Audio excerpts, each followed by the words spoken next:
Welcome once again. अभी जो subject है, अब हमारा क्या देखना है, सेक्रेटरियल प्रैक्टिस के एसपी, जिसको हम शॉर्टकट बोलते हैं। तो यहाँ पे होता क्या है, all about the secretarial work. जहां पे कोई कंपनी है तो उसका एक सेक्रेटरी अपॉइंट किया जाता है, जो कंपनी पूरा मैनेज करता है। जिस तरह से एक पिक्चर का डायरेक्टर होता है, तो वहां पे कंपनी का एक सेक्रेटरी होता है कि प्रॉफिट है, लॉस है, अगर प्रॉफिट है तो उसको किस तरह से इंप्रूव करेंगे, लॉस है तो लॉस को प्रॉफिट में कैसे लाएंगे, कंपनी का हर एक पार्ट, कंपनी की एक्टिविटीज, कंपनी के शेयर होल्डर्स, मतलब जितने भी है शेयर होल्डर, डिवेंचर होल्डर, इसको किस तरह से एक्ट में लाना है, किस तरह से इसको प्रोसेस निकालना है, ये सब किसका काम है, सेक्रेटरी का काम है। ठीक है। अब इसमें एक बात आती शेयर्स की, किसकी बात आती, शेयर्स। शेयर्स मतलब क्या है, प्रॉफिटेबल एक्टिव। क्या है ये, प्रॉफिटेबल। जब अगर कोई शेयर खरीदता है उसको क्या बोलते हैं, शेयर होल्डर। तो वहां पे कंपनी अगर प्रॉफिट में गई तो शेयर्स क्या होगा, उसका बढ़ जाएगा तो उसको ज्यादा प्रॉफिट मिलेगा। कंपनी लॉस में गई तो उसको लॉस होगा। फिर इसमें क्या होते हैं, दो टाइप्स होते हैं। एक क्या होता है इक्विटी, और दूसरा क्या होता है प्रेफरेंस। ओके, शेयर्स तो नॉर्मली मालूम है सबको, प्रॉफिट के लिए। इक्विटी में क्या होता है, अकॉर्डिंग टू कंपनी, अगर कंपनी प्रॉफिट में है तो हमको ज्यादा प्रॉफिट मिलेगा। प्रेफरेंस में क्या होता है कि फिक्स होता है, रेट ऑफ इंटरेस्ट क्या होता है, फिक्स, कि कंपनी प्रॉफिट हो लॉस हो उससे लेना देना नहीं, उसको फिक्स मिलेगा। दोनों ही शेयर है लेकिन दोनों में ही डिफरेंस है। उसके बाद में क्या होता है, डिवेंचर्स आता है। क्या आता है, डिवेंचर्स। डिवेंचर्स मतलब क्या होगा, ये एक तरह का क्रेडिटर है। अगर कोई डिवेंचर परचेस करता है तो कंपनी का क्रेडिटर बन जाता है, क्रेडिटर ऑफ द कंपनी। तो वहां पे क्या होता है, डिवेंचर्स में क्या होता है कि बस एक रेट ऑफ इंटरेस्ट मिलता है। कंपनी प्रॉफिट में जाए लॉस में जाए उससे कुछ लेना देना नहीं है। ये क्या है, उसको फिक्स रेट ऑफ इंटरेस्ट मिलना है, कंपनी से इससे कुछ लेना देना नहीं है। शेयर्स में क्या होता है, कंपनी का पार्टनर बन जाते हैं, लेकिन डिवेंचर्स का ऐसा कुछ भी नहीं है। ओके, जो हमारा एसपी में ये पॉइंट्स है बहुत इंपॉर्टेंट है। अब इसमें कंसेप्ट क्या है, किस तरह से इसको मैनेज करना है।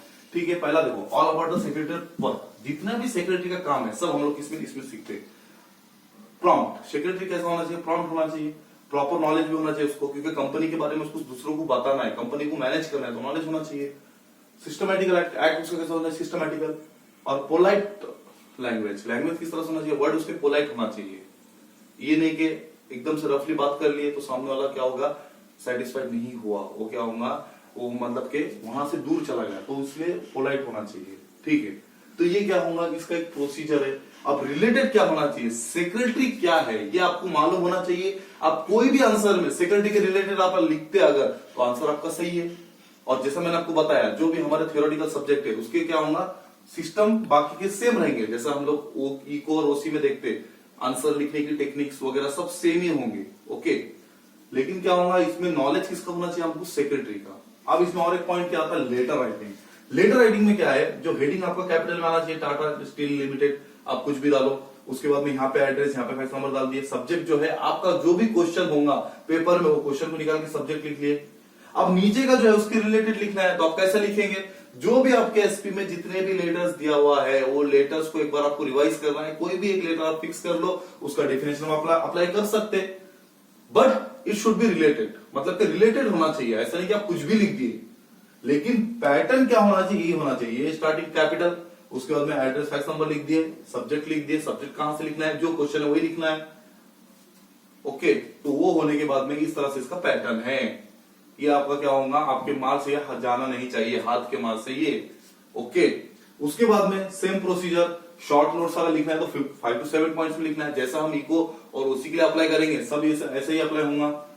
ट्रू और फॉल्स, फर्स्ट क्या है हमको बताना है, ट्रू और फॉल्स है क्या नहीं। फिर उसके बाद में पॉइंट्स, उसका एक्सप्लेनेशन, डिस्टिंग्विश बिटवीन में भी क्या होगा, सेम कॉलम बनेगा। कॉलम जैसा मैंने आपको उसमें भी बताया, इस तरह से क्या होना चाहिए, कॉलम होना चाहिए दो। उसके बाद में क्या होगा, लॉन्ग आंसर का एक प्रोसीजर। लेकिन इसमें कंसेप्ट क्या है, सेक्रेटरी क्या है, और शुरू कैसा करेंगे, जैसा हम लोग इट इज करके इस तरह से स्टार्ट करो, इट अबाउट करो, इट सिस्टमैटिक इस तरह से स्टार्ट करो, मतलब कि इट इज करके इस तरह से ही स्टार्ट करना है। और दूसरा चीज क्या है, अगर आप कोई भी प्रॉपर अगर कोई ऑथर का नाम डालते तो आपको डेफिनेशन वही लिखना पड़ेगा। तो इसलिए कैसा है, आप सिर्फ कंसेप्ट समझो उसका क्या है। Secretary means what about it's work, बस उसके हिसाब से आपको क्या करना है, वो चीज का डेफिनेशन लिखना है। आगे और कुछ करने की जरूरत नहीं है। सेम ओसीको में जिस तरह से फॉलो, इसका भी वैसा ही करना है। तो ये क्या है आपका पढ़ाई, मतलब कि इस तरह से आपका कंसेप्ट होगा। और चैप्टर्स क्या है, चैप्टर्स आप क्या करना है, नॉर्मली जो स्टार्टिंग के चैप्टर्स है कोई भी आप थ्योरेटिकल सब्जेक्ट में, ये ज्यादा इंपॉर्टेंस है, और मिडिल चैप्टर्स तो कोई भी। लेकिन कैसा है, आपको पक्का क्या करना है, ज्यादा आपको डीप में कहा जाना है, लॉन्ग आंसर में, क्योंकि अगर आपके लॉन्ग आंसर्स आपके प्रॉपर हो जाते हैं तो आप इसके रिलेटेड डिस्टिंग्विश बिटवीन में भी लिख सकते हैं, शॉर्ट नोट्स में भी लिख सकते हैं और ट्रू फॉल्स विद रीजन में भी आप अप्लाई कर सकते हैं। ओके, ये जो है उसका कंसेप्ट है।